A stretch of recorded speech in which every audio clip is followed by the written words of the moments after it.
قرآن مجید کے پہلے جز میں سورۃ البقرہ کی آیت نمبر 75 سے 74 سے ہم آج کے درس کے ترجمے اور وضاحت کا آغاز کر رہے ہیں۔ ان آیات کو شروع کرنے سے پہلے آپ کی خدمت میں عرض کروں کہ انشاءاللہ آج کے درس کو آپ توجہ سے ہی سنتے ہیں، خصوصی طور پر توجہ کے ساتھ سنیے گا۔ یہ جو آج کے درس میں آیات آ رہی ہیں، ان آیات کو انسان اگر اچھی طرح سے سمجھ لے اور جو تصور قرآن مجید اللہ تبارک و تعالی اس معاشرے کے بارے میں، مدینہ کا معاشرہ اور اس میں موجود بنی اسرائیل، ان کے بارے میں قرآن مجید جو تصویر دکھانا چاہتا ہے، اگر ہم اس تصویر کو اچھی طرح سے سمجھ لیں تو اللہ تبارک و تعالی کی ان آیات کے سبب ہم آج کے اپنے زمانے کے دینی معاشرے کو بھی اچھی طرح سمجھ سکتے ہیں کہ کیا ہو رہا ہے ہمارے آس پاس۔ یہ بڑی ایکوریٹ اور بڑی گہرائی سے بنائی گئی اور دکھائی گئی تصویر ہے کہ بنی اسرائیل کے ساتھ انہیں کیا مشکل درپیش تھی۔ ان آیات کا پس منظر، ویسے تو اوورآل پس منظر میں آپ کو بیان کر چکا ہوں، ان آیات کا بالخصوص جو پس منظر ہے اس کو سمجھ لیجئے۔ رسول اللہ صلی اللہ علیہ وآلہ وسلم مدینہ منورہ تشریف لا چکے ہیں۔ اللہ کے نبی کے مدینہ آنے سے پہلے مدتوں سے غیر یہودیوں کی زبان سے رسول اللہ کا ذکر سنتے رہے۔ توجہ فرمائیے، آخری نبی کے آنے کا ذکر سنتے رہے، آخری نبی کی صفات سنتے رہے۔ اب وہ نبی آ گیا ہے،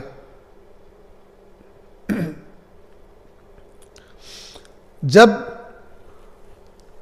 اللہ کا نبی مکہ سے ہجرت کر کے مدینہ آ گیا تو ہونا کیا چاہیے تھا کہ سب سے پہلے وہ لوگ ایمان لاتے کہ جو دوسروں کو اس نبی کے بارے میں بتایا کرتے تھے، ان کی صفات بتایا کرتے تھے، لیکن یہ ایمان نہیں لائے۔ یہ بہت ہی غور طلب موضوع ہے۔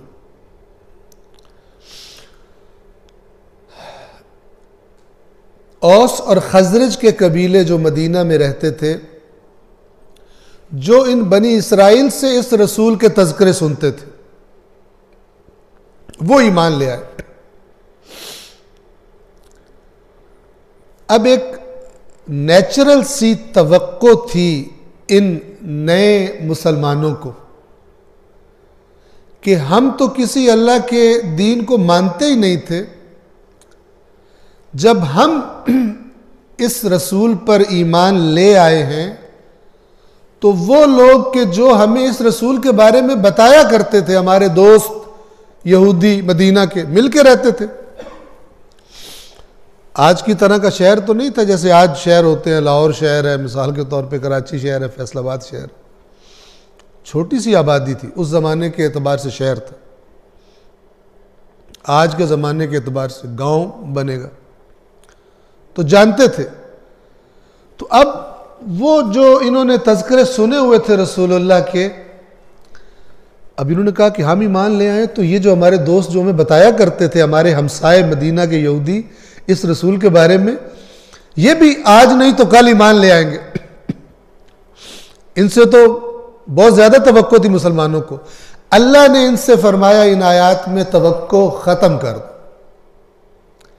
ان سے امید نہ رکھو کہ یہ طمع دل میں نہ رکھو، لالچ دل میں نہ رکھو اے مسلمانوں کہ یہ یہودی اس رسول پر ایمان لائیں گے، نہیں لائیں گے۔ عجیب بات تھی مسلمانوں کے لیے۔ اچھا، یہاں پر میں ایک نقطہ ضمناً عرض کر دوں کہ جب آپ قرآن کی کسی آیت کو یا ایک آیات کے گروپ کو، چند آیات کو جو ایک ہی بات کو ڈسکس کر رہی ہوتی ہیں، اگر آپ انہیں پڑھیں اور آپ کو ان آیات کے نازل ہونے کا پس منظر نہ بھی پتہ ہو، تب بھی خود آیت میں غور کرنے سے، آیات میں غور کرنے سے آپ اندازہ لگا سکتے ہیں بڑی اچھی طرح کہ ماحول کیا ہے جس کے بارے میں یہ آیات بات کر رہی۔ ابھی عرض بھی کرتا ہوں، کیوں اللہ نے یہ ان سے کہا مسلمانوں سے کہ مت توقع رکھو، مت دل میں طمع رکھو کہ یہ لوگ، یہ قوم اس رسول پر ایمان لائے گی۔ توقع نیچرل تھی مسلمانوں کی۔ کیوں نیچرل تھی؟ اس لیے کہ انہی سے تو سنا تھا کہ آخری رسول نے آنا، اس کی نشانیاں بھی انہی سے سنی تھی، تو اب ان کو تو ہم سے پہلے ایمان لانا چاہیے۔ لیکن جب یہ ایمان نہیں لا رہے تھے تو یہ جا کے ان سے پوچھتے تھے، ان سے بات کرتے تھے۔ ظاہر ہے ایک چھوٹی سی جگہ میں، ایک آبادی میں رہتے تھے، جانتے تھے ایک دوسرے کو، دوستیاں تھی، ہمسائے تھے، آپس میں ڈیلنگز تھی مدتوں سے۔ تو مسلمان اب گویا جا جا کے پوچھ رہے ہیں کہ یہ تو وہی رسول ہے جو آپ بتاتے تھے، اس کی صفات آپ بتاتے تھے، اتنے عرصے سے آپ تذکرہ کرتے تھے، آپ تو یہاں پر آ کر آباد ہی اس لیے ہوئے تھے، تو آپ ایمان کیوں نہیں لا رہے؟ تو اللہ نے مسلمانوں سے کہا کہ یہ طمع اپنے دل سے نکال دو، یہ ایمان نہیں لائیں گے۔ ایمان نہ لانے کا جو سبب بتایا، آج مسلمان اس میں مبتلا ہے، اور وہ ہے اللہ کی کتاب کی باتوں میں تحریف۔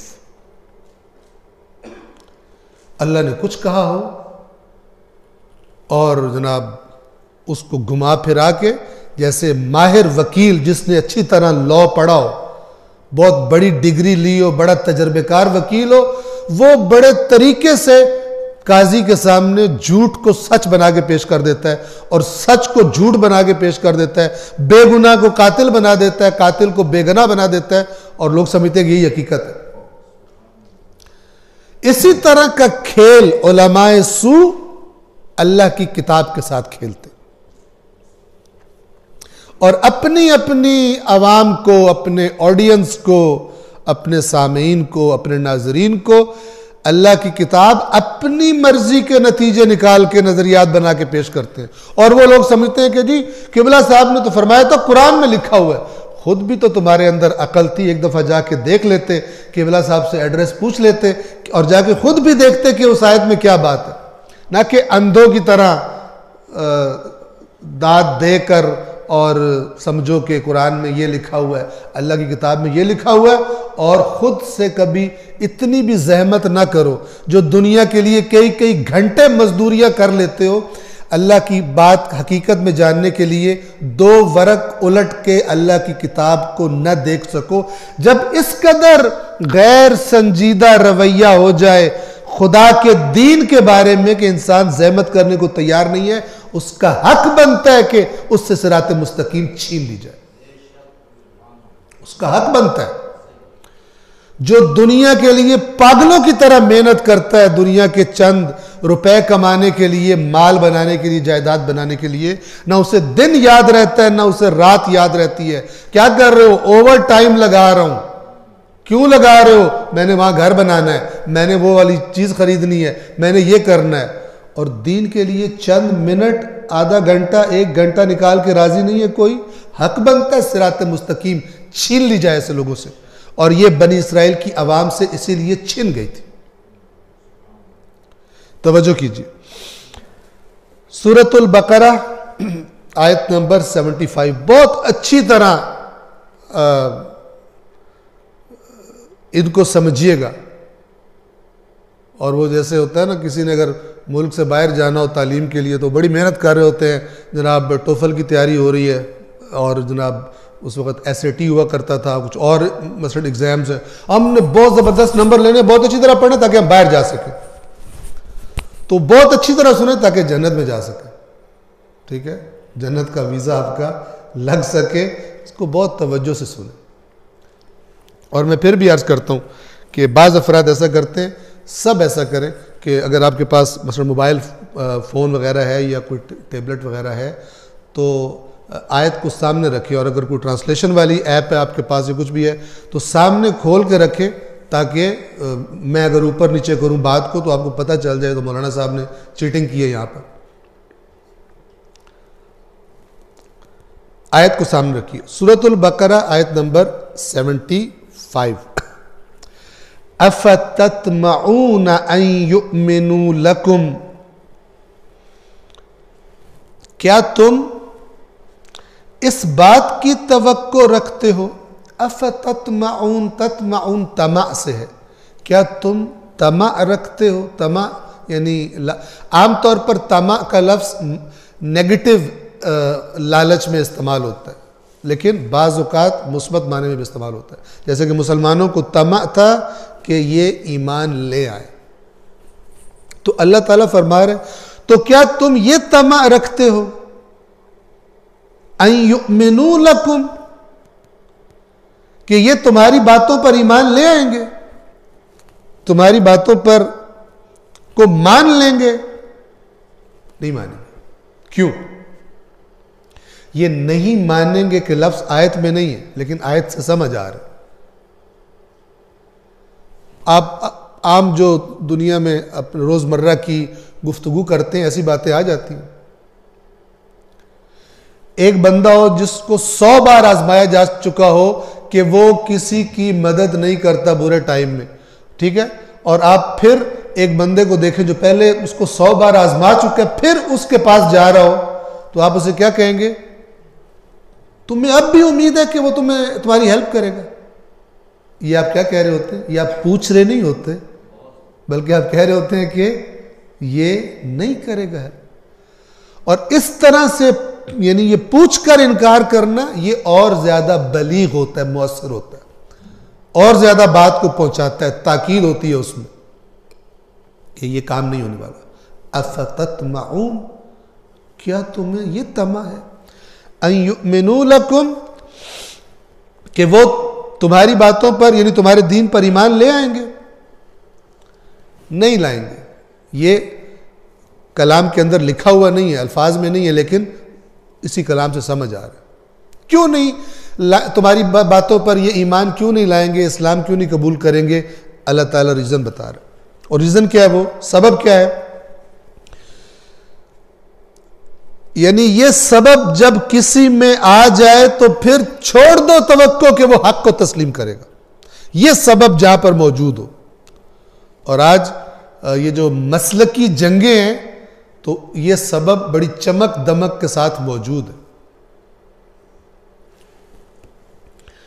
وَقَدْ كَانَ فَرِيقٌ مِّنْهُمْ, کیا تم اس بات کی توقع رکھتے ہو کہ یہ تمہارے دین پر ایمان لے آئیں گے جبکہ ان میں سے ایک گروہ ایسا رہا ہے. کیا کرتا تھا وہ گروہ؟ یسمعون کلام اللہ, جو اللہ کے کلام کو سنتے تھے, ثم یحرفونہ, اور سننے کے بعد اس اللہ کے کلام میں تحریف کر دیتے تھے, اس میں تبدیلی کر دیتے تھے, اس کو چینج کر دیتے تھے. من بعد ما عقلوہ, اس کلام کو سمجھ لینے کے بعد تحریف کر دیتے تھے. یعنی ان کو اللہ کا کلام سن کر بات ذہن میں آ رہی ہوتی تھی کہ یہ کیا کہا جا رہا ہے, یہ سمجھنے, سننے اور سمجھ لینے کے بعد پھر تحریف کر دیتے تھے. اب بیماری اللہ نے کھول کے بیان کر دی. بیماری تھی کیا؟ سنتے بھی تھے, سمجھ بھی لیتے تھے, پھر تحریف کرتے تھے. آپ کے خیال میں یہ جو کام ہے کتاب خدا میں تحریف کرنا, یہ عوام کرتی تھی یا علماء کرتے تھے؟ جی کوئی جو ریڑھی لگاتا ہے یا کوئی جناب تاجر ہے یا کوئی دکان لگاتا ہے، اس سے لوگ دین پوچھتے ہیں یا دین علماء سے پوچھتے ہیں؟ کس سے پوچھتے ہیں؟ علماء سے پوچھتے ہیں۔ بڑی اچھی طرح اس کو پتا ہوتا تھا کہ یہ ہماری تورات میں کیا لکھا ہے، اس کو سمجھ لینے کے بعد پھر آگے اسباب بھی اللہ تعالیٰ بیان کر دے گا، تحریف کر دیتے تھے۔ اللہ تعالیٰ کہہ رہا ہے کہ جو قوم جس میں یہ گروہ ہو اور جن کی عوام اس گروہ کو فالو کرتی ہو، ان سے تمہیں توقع ہے کہ ایمان لائیں گے تم پر؟ نہیں لائیں گے۔ جو ایمان لانے کی سب سے بہترین چیز تھی، جو حق کا سب سے زیادہ معتبر بیان تھا، یہ اس کو نہیں بخشتے اپنی تحریف سے۔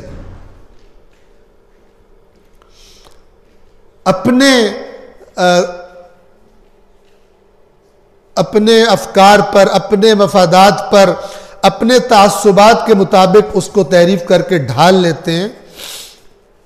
اس مزاج کی قوم سے تم توقع رکھتے ہو کہ یہ ایمان لائیں گے تم پر؟ نہیں لائیں گے۔ انہوں نے تو اپنا دین بنایا ہوا ہے۔ انہوں نے جن کو فالو کر رہے ہیں، جن علماء سو کو، جن کی یہ خصلت ہے کہ وہ کتاب خدا کو جانتے بوجھتے ہوئے اور طرح تحریف کر کے اپنی پبلک کو پیش کرتے ہیں، اور پبلک کو بھی ان کا پیکج زیادہ پسند آتا ہے اور اس پہ لگے ہوئے ہیں، اس کی عادت پڑ گئی ہے ان کو، اس مجموعے کو سے تمہیں توقع ہے کہ یہ رسول پر ایمان لائیں گے؟ یہ نہیں لائیں گے۔ انتہائی معذرت کے ساتھ ایسا ہی ہے آج بھی۔ کدھر ہیں اللہ کی کتاب کو خود جا کے دیکھنے والے کہ اس میں کیا؟ اللہ نے تو محفوظ کر دیا، اور قیامت کے دن اللہ کے سامنے پیش کرنے کے لیے کسی کے پاس کوئی حجت نہیں ہے۔ سارے یہ ڈھکوسلے قرآن کو نہیں سمجھا جا، یہ سارے اڑ جائیں گے، جیسے اللہ کہتا ہے نا وَضَلَّ عَنْهُمْ مَا كَانُوا يَفْتَرُونَ، یہ جو باتیں گھڑا کرتے تھے گم ہو گئی ان سے۔ جب خدا کہے گا، توجہ فرمائیے، اگر یہ قرآن عام بندے کی سمجھ سے بالا تر ہو، اگر ایسا ہو، تو پھر قیامت کے دن رسول اللہ کا اپنی قوم کی اس قرآن کے بارے میں شکایت کرنا بنتا ہی نہیں ہے۔ یعنی میں مثال کے طور پر ایک کتاب آپ کو سجیسٹ کروں جس کا مجھے پتہ ہے کہ آپ کو سمجھ نہیں آنی اس کی، یہ آپ سے بالا تر چیز ہے، وہ کتاب آپ کو دوں اور جو آپ کی سمجھ سے بالا تر تھی، اور اس کے بعد پھر اینڈ میں جا کے میں کہیں آپ کے خلاف FIR کٹوا دوں کہ میں ان کو کتاب دے کر آیا تھا، انہوں نے اس سے استفادہ ہی نہیں کیا۔ بنتا ہی نہیں ہے۔ آپ کی جگہ میری شکایت ہونی چاہیے، میری مذمت ہونی چاہیے کہ بھائی اگر تم نے ان سے کتاب پڑھانی تھی، انہیں کچھ بتانا تھا تو وہ دیتے جو ان کو سمجھ میں آتا ہوتا۔ یہ سارے ڈھکوسلے روز قیامت ختم ہو جائیں گے، اور پتہ تب چلے گا جب اللہ کا رسول کھڑا ہو کے اللہ کی بارگاہ میں کہہ رہا ہوگا یہ میری قوم نے قرآن چھوڑ دیا تھا۔ پھر ان سب حضرات کو بلائیے گا، ڈھونڈتے پھریے گا میدان حشر میں جنہوں نے یہ کہا تھا کہ قرآن سمجھ میں نہیں آتا، ان کو ڈھونڈیے گا تاکہ آ کے اللہ تعالیٰ کے ساتھ ان کو پیش کر کے خود بچ جائے کہ اصل مجرم تو اللہ نہیں چھوڑے گا کسی کو اس معاملے میں۔ یہ قرآن کی توہین ہے۔ قرآن سے دین نہ لینا یہ قرآن کی توہین ہے، خدا کی توہین ہے۔ یہ خدا کہہ رہے کہ یہ ان کا مجموعہ تھا۔ کتاب خدا میں تعریف کرنے والے، آپ دیکھیں ایک گروہ جب تعریف کرتا ہے، اگر عام پبلک، کیونکہ وہ بالکل ڈسکنیکٹڈ ہے کتاب خدا سے، ان کو پتہ ہی نہیں چلتا، وہ دنیا میں لگے ہوئے ہیں، ان کے پاس ٹائم ہی نہیں ہے کہ وہ سمپلی آ کے کتاب خدا کے ساتھ اپنا ایک سمپل سا رابطہ بھی رکھ سکے، نہیں ہے۔ تو یہ ادھر والا گروپ پھر کھل کے کھیلے گا، تعریف کرے گا۔ انہوں نے تعریف کی، وہی تعریف شدہ دین رائج دین تھا اس زمانے کا۔ اب جب اللہ کا نبی آیا تو اللہ کے نبی نے جو باتیں کرنی شروع کی، جو ان کے ذہنوں میں ان کو دین بتایا گیا تھا، حضرت موسیٰ کا اصلی دین تعریف کر کے ان کو سمجھ بھی نہیں آ رہا تھا. جیسے آج کل بھی بہت سارے لوگ جب پہلے بچپن سے سنتے رہے اور اپنی جنت کنفرم کرا کے بیٹھے ہیں اور جناب بڑے فٹ خوش بیٹھے ہوئے ہیں, ان کو کوئی ایکسیڈنٹلی قرآن مجید پڑھنا پڑ جائے تو کیا کہتے ہیں, اور یہ تو اللہ تعالیٰ تو بڑا سخت ہے, تمہیں اب کیوں پتہ چلا سخت ہے؟ تو پہلے دن سے پتہ ہونا چاہیے تھا. اللہ سخت نہیں ہے, اللہ تو وہی ہے جو وہ ہے. یہ بھی میں عرض کیا کرتا ہوں کہ کچھ لوگوں نے یہ بنا لیا کہ جناب مثلا رسول اللہ زیادہ رحمت اور نرمی رکھتے ہیں اللہ تعالیٰ کی نسبت. یہ باطل ہے. اصل رحمت کا سرچشمہ اللہ ہے. رسول اللہ کے پاس جو کچھ ہے وہ اس نے عطا کیا ہے, اپنی رحمت میں سے کچھ عطا کر دی ہے. مقابلہ ہی نہیں ہے اللہ کی رحمت کا اور رسول اللہ کی رحمت کا. اللہ کے ساتھ کسی کا مقابلہ نہیں. وَلَمْ يَكُنْ لَهُ كُفُوًا أَحَدٌ, اس کی کوئی برابری نہیں کر سکتا ان صفات میں, کسی بھی صفت میں. جب ایسی, یہ میں ضمناً بس حاشیے میں جا رہا ہوں, جب ایسی باتیں کی جاتی ہیں خدا کے بارے میں تو پھر کیا ہوتا ہے, پھر لوگوں کی توجہ آہستہ آہستہ وہ اللہ سے ہٹ جاتی ہے, پھر ادھر زیادہ آ جاتی ہے. اور جو اصل مراد ہے, جس اصل جو مقصد حیات ہونا چاہیے, جس کی طرف توجہ کرنا رسول اللہ نے سکھایا, اہل بیت اطہار نے سکھایا, ادھر توجہ کرائی, ادھر توجہ ہے کوئی. یہ تحریف ہے, یہ تحریف ہے. ایک مومن, ایک مسلمان کی زندگی میں سب سے بڑا مقام اس کے ذہن میں, سب سے بڑھ کر توجہ اپنی تمام مشکلات کے لیے, تمام حاجات کے لیے سب سے بڑھ کر توجہ اس کی اللہ کی طرف ہونی چاہیے. جس کی نہیں ہوتی, چاہے جو بھی تعویلیں ٹھوسی ہوئی ہیں, باطل ہے. کیونکہ جن سے امید لگائی جا سکتی ہے ان سب سے بہتر اور کامل اللہ ہے. نہ اس سے زیادہ کوئی سنتا ہے, نہ اس سے زیادہ کوئی دیکھتا ہے, نہ اس سے زیادہ کوئی قدرت رکھتا ہے, نہ اس سے زیادہ کوئی رحمت رکھتا ہے. کون سی صفت ہے کہ جو کوئی اس سے زیادہ رکھتا ہو؟ کوئی نہیں رکھتا. لہذا قرآن نے فیصلہ کیا ہوا ہے, وَالَّذِينَ آمَنُوا أَشَدُّ حُبًّا لِلَّهِ, وہ لوگ جو ایمان لائے ہیں شدید ترین محبت ان کی اللہ کے ساتھ ہوتی ہے. باقی تمام محبتیں خدا کی محبت کے نیچے ہوتی ہیں, اس کے سائے میں ہوتی ہیں. یعنی وہیں سے اس کو گائیڈنس ملتی ہے کس سے محبت کرنی ہے, کس سے محبت نہیں کرنی. اس کا سب سے بڑا سورس دوستی, دشمنی, ہر چیز کا وہ اللہ کی ذات ہوتی ہے. یہ رسول اللہ نے سکھایا ہے, یہ ائمہ اہل بیت نے سکھایا.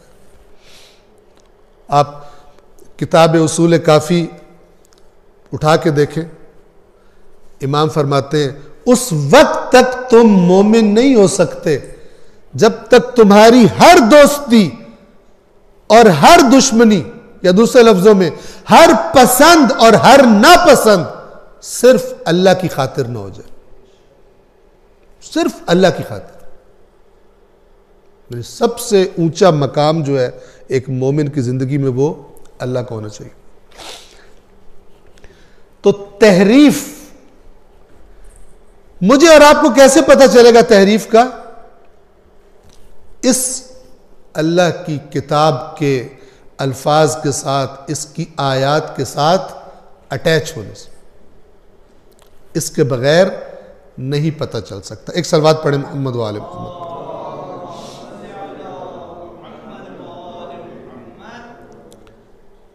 یہاں پر آپ کی خدمت میں امام حسن مجتبی علیہ السلام کا ایک فرمان پیش کرنا چاہتا ہوں. جس نے یہ زندگی میں پہلی دفعہ جو سن رہا ہے وہ یہ سوچے کہ یہ کیوں نہیں میں نے سنا پہلے.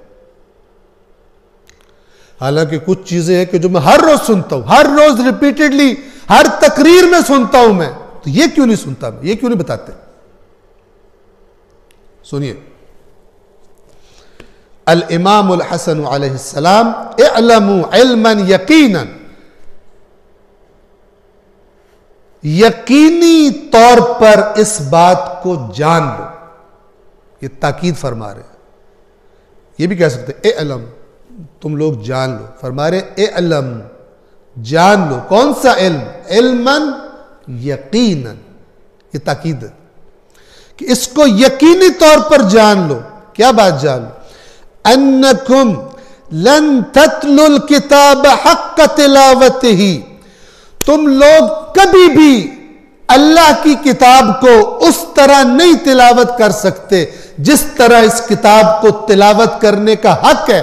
اس وقت تک تم نہیں کر سکتے، یہ قابلیت تمہارے اندر پیدا نہیں ہو سکتی حتی جب تک کہ تم تعرف الذی حرفہ، جب تک کہ تم اس کو نہ پہچان لو جس نے اس کتاب کے اندر تحریف کی. بہت گہری بات ہے، گہری ہے لیکن سادی ہے.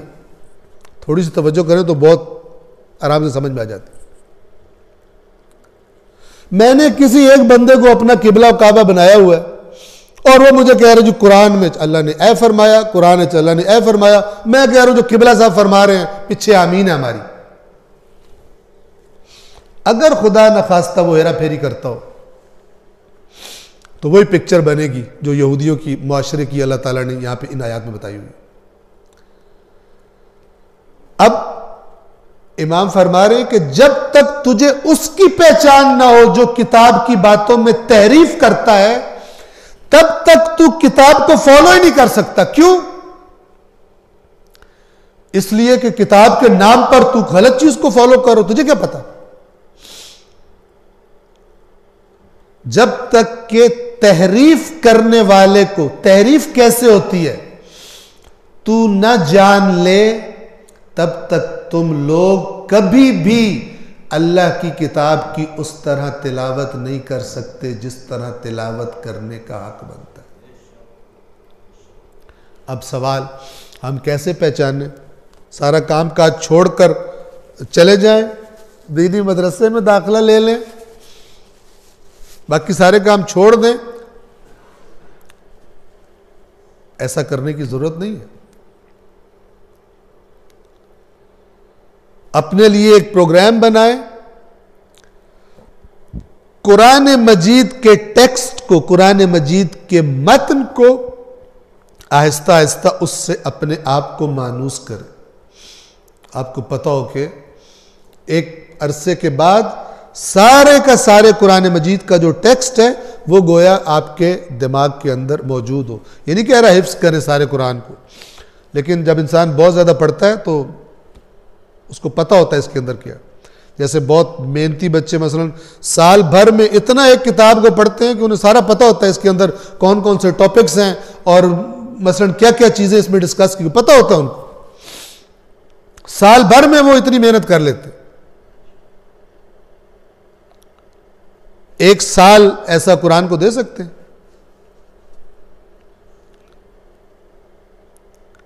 بالآخر کچھ تو تقاضا ہے نا ابدی زندگی کا، کچھ تو تقاضا. لہذا آپ کو پتہ ہے، آپ سنتے رہتے ہیں روایات میں ائمہ نے اپنے حقیقی شیعوں کی جو صفات بتائی ہیں ان میں سے ایک صفت ریگولر رابطہ ہے قرآن سے، مستقل رابطہ قرآن مجید کے ساتھ. تعویذ گنڈے کرنے کے لیے نہیں، ہدایت لینے کے لیے، پھوکے مارنے کے لیے نہیں، اس میں جس کے لیے قرآن نازل ہوا اس کام کے لیے. ورنہ ادھر کئی پیر اور پیرنی ہیں جو نا قرآن کے تعویذ دیتے ہیں، لیکن ان سے پوچھو کہ پیر صاحب دسو نا ذرا جڑا قرآن دی کوئی گالی دسو، پیر صاحب فارغ ہے، پڑھنے نہیں آتا، عربی کا جملہ صحیح نہیں بول سکتے، عربی کا جملہ صحیح نہیں بول سکتے. لگا ہوا ہے جناب، مارکیٹ میں بزنس چل رہا ہے. امام فرما رہے ہیں تم اس وقت تک کتاب خدا کو جس طرح تلاوت کرنا چاہیے نہیں کر سکتے جب تک تم اس کو نہ پہچان لو جس نے اس میں تحریف کی. یہ گویا کہ امام ایک آپ کو ٹارگٹ دے رہے ہیں کہ اپنے اندر یہ صلاحیت پیدا کرو، دیکھو تعریف کیسے ہوتی ہے. اور تعریف کا کیسے پتہ چلے گا؟ اسی قرآن کے ٹیکسٹ سے پتہ چلے گا. آپ اگر کوئی تفسیر پڑھ رہے ہیں، جب کہو قرآن پڑھنے کا کسی کو، کہتے جی قبلہ صاحب کون سی تفسیر پڑھیں؟ چھوڑو تفسیر کو، پہلے اللہ تعالیٰ نے جو بات کی خود اللہ کا کلام پڑھو. اللہ کو بات کرنی نہیں آتی تو ایک آیت تمہیں سمجھ نہیں آئی، دو سمجھ نہیں آئی، ان کو فی الحال چھوڑ دو، آگے چلو. آپ خود سے بالکل بلینک دماغ لے کر قرآن کو پڑھیں، اس کے بعد مجھے کاؤنٹ کر کے بتائیں کتنی آیتیں جو آپ کو سمجھ نہیں آئی. جی گنتی کی چند آیتوں کی وجہ سے پورے قرآن کو فارغ کر دی. اس پر ایف آئی آر کٹنی چاہیے، اور کٹے گی قیامت کے دن. سورۃ الفرقان آیت نمبر 30 ایف آئی آر ہے، بڑی خطرناک. وقال الرسول یا رب ان قوم اتخذوا هذا القرآن مہجورا. قیامت کے دن اور رسول کہے گا کہ اے میرے رب، میری قوم نے اس قرآن کو، یہ جو لفظ ہے نا اتخذوا، یعنی اس بات پر جم گئے تھے کہ اس قرآن کے نیڑے نہیں جانا، باقی ہر جگہ سے خریداری کرنی، شاپنگ کرنی، ادھر نہیں جانا. اتخاذ یعنی ایک بات کو اخذ کر لینا، اس پر پختہ ہو جانا، پکا ہو جانا. فَإِذَا عَرَفْتُمْ ذَلِكَ، تو جب تم نے یہ پہچان لیا کہ کتاب خدا میں تحریف کیسے ہوتی ہے، کیسے ہیرا پھیری کی جاتی ہے، عَرَفْتُمُ الْبِدَعَ، تو تم بدعتوں کو بھی پہچان لو گے. تمہیں پتہ چل جائے گا کہاں کہاں چیٹنگ کی گئی ہے، کون کون سی نئی چیزیں دین میں ایڈ کی گئی ہیں دین کے نام پر. جب تم اس کی تحریف کو پہچان لو گے کہ کیسے آیات میں ہیرا پھیری کی جاتی ہے.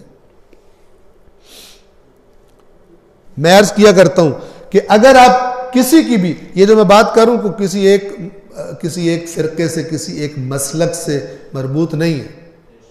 جو بندہ اپنے آپ کو بالکل کلیئر کر کے اللہ سے ہدایت کی دعا مانگ کے، نہ کسی تعصب کی وجہ سے، کوئی مثلا اہل سنت بھائی سن رہا ہو تو وہ کہے کہ جناب اس کا تو کپڑے اس لیے شیعوں والے پہنے ہوئے ہیں لہذا یہ تو غلط بات ہی کرے گا، وہ کہتے بھی ہیں.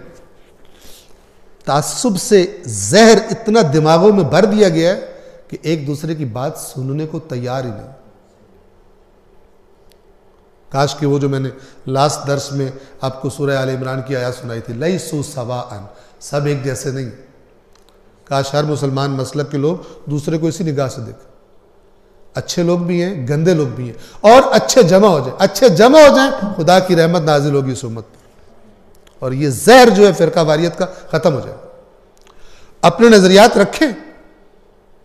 میں یہ نہیں، یہ اس کا مطلب یہ نہیں ہوتا کہ سارے نظریات چھوڑ کر ایک ہی نظریہ پر نہیں، اختلاف رکھیں. اختلاف نیچرل ہے. آیا مثلا فرض کریں شیعہ جو مسلک ہے اس کے جو علماء ہیں ان کا آپس میں اختلاف نہیں ہے؟ بریلوی مسلک کے علماء کا آپس میں اختلاف نہیں ہے؟ دیوبندی مسلک کے علماء کا آپس میں اختلاف نہیں ہے؟ اہل حدیث کا نہیں، سب کا ہے. لیکن ایک دوسرے کو جوتے نہ ماریں، اور اسلام دشمن غیر مسلموں سے جوتے نہ کھائیں، آپس میں اکٹھے ہو جائیں.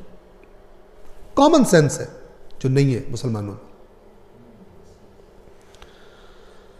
جب تم یہ جان لو گے کتاب خدا میں تحریف کس نے کی ہے، کون کرتا ہے، تو تمہیں بدعتوں کو بھی پہچان لو گے.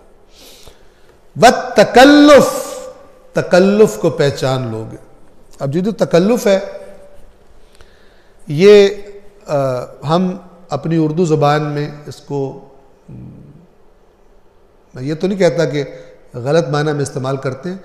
تکلف کا مطلب ہوتا ہے ایکسٹرا ایفرٹ کرنا. وہ ایفرٹ کی جس کی ضرورت نہیں تھی، اس کے بغیر ہی بات ٹھیک تھی. جب آیت قرآن سے اپنے مسلک کا مطلب نہ نکل رہا ہو، ایکسٹرا ایفرٹ کرنا، اس کو ہیرا پھیری کر کے اپنے پر لے آنا اپنے مسلک کے مطابق، اور پھر کہنا مراد یہ ہے اور نامراد ہو جانا. اسے کہتے امام فرما رہے ہیں پھر تمہیں تکلف کا پتہ چل جائے گا کہ جناب فلان مفسر صاحب نے بہت تکلف کر کے زور لگا کے اس کو فٹ کیا ہے. اپنے نظریے کے مطابق.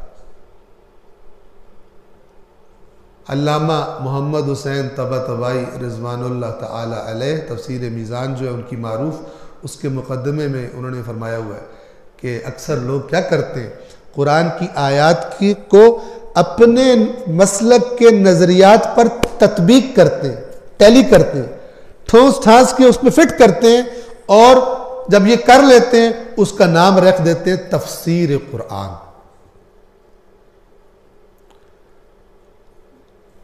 اور لہٰذا آپ جب تفسیر پڑھیں گے کسی مسلک کی تو آپ کو لگے گا اللہ تعالیٰ بھی اسی مسلک کو فالو کرتے ہیں، نہ کہ اللہ تعالیٰ کوئی رہنمائی کرتے. کیونکہ جہاں اللہ تعالیٰ ادھر ادھر کوئی بات کرنے لگتے ہیں وہاں مسلک وہ جو مولانا آ کے اللہ تعالیٰ سے کہتا ہے یا اللہ یہ جو آپ نے بات کی ہے آپ کا مطلب یہ ہے، وہ نہیں ہے جو آپ کی بات سے سمجھ آ رہا ہے. آپ کی بات کا مطلب وہ ہے جو ہم بتا رہے ہیں، جو ہمارا مسلک کہتا ہے. لہٰذا اس کتاب کے ساتھ یہ والا کھیل کھیلنے کی سزا مسلمان بھگت رہے ہیں، اور عوام اس لیے بھگت رہی اور بھگتے گی جب تک یہ قرآن کی مہجوریت والا مرض، کینسر یہ ختم نہیں ہوتا. اور کچھ سنجیدہ نہیں ہوتے ہم کہ اگر ہم اس دنیا کے چند سال کے لیے اتنا کچھ محنت مزدوری کر سکتے ہیں تو اس قرآن جس کی خاطر پتہ نہیں کیا کیا قربانیاں دی گئی، اس دین کی خاطر کیا کیا زحمتیں کی گئی، اس کے لیے بھی تھوڑا سا سنجیدہ ہو جائے، تھوڑا سا باقاعدہ ٹائم رکھ لیں.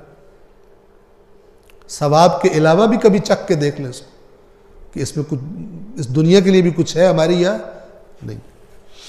تو یہ ایک روایت میں چاہ رہا تھا کہ آپ کی خدمت میں عرض کر دوں. صلوات پڑھیں محمد و آل محمد.